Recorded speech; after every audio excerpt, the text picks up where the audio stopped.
Thank you for joining us today. We are at the Hingham Police Department. We are going to demonstrate what our K-9 unit can do. We are a nonprofit.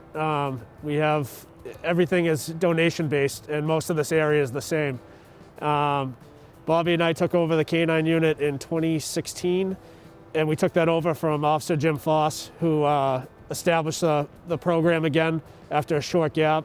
And we continued on with his fundraising, and that helps for everything from food, equipment. We bring both the dogs to Old Derby Animal Hospital in South Hingham, and they're gracious enough to take care of all the vet bills for free for us, for the life of the dog and also the retired dogs, which is an amazing help because obviously that's very expensive.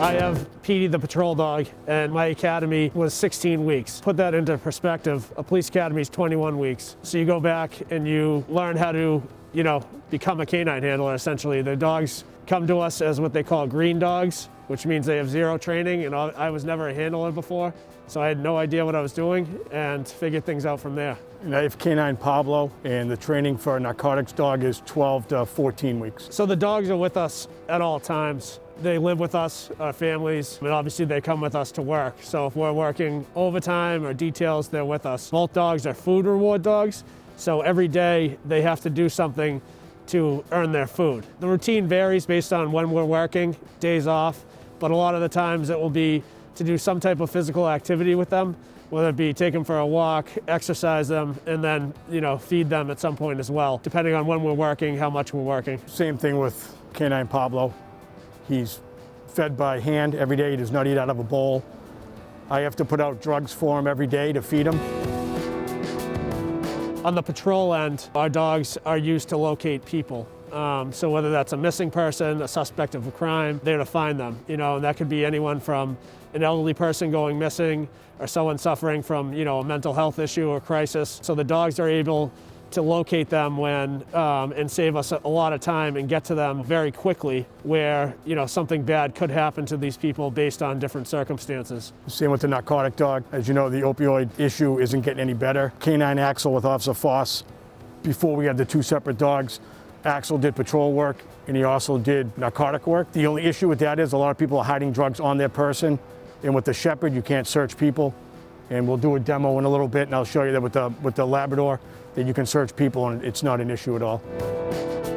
So this is K-9 Pablo's, his collar, so he knows he's going to work. And again, like we said, when we took over the K-9 unit, we put in the proposal so that way we could have a dog that could search people like this. And it's a huge advantage for us. So as you can see, K-9 Pablo, we call that the final response. He's sitting and he's tapping his nose to the source. And then his reward is going to be the food. So as you can see, Officer Achilles is going to feed him right on that, and he taps his nose right on the pocket of Officer Foss where the narcotics are.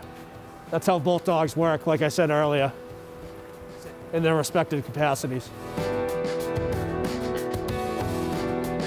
The portion you're going to see here is the bite work that we do with the dogs, and again, what a suspect does at the end of a track or his behavior dictates what happens. If they give up, they're taken into custody. If they don't, they stay concealed, they make overt movements, or they have some type of violent action, then they will be apprehended by the dog.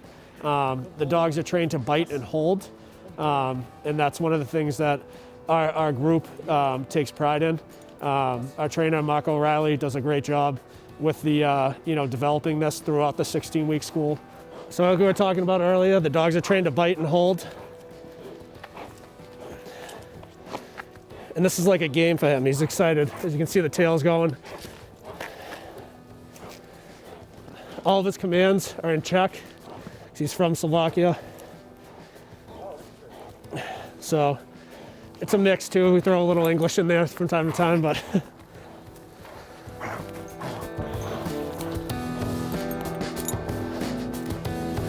good boy. Yeah, boy. Good boy.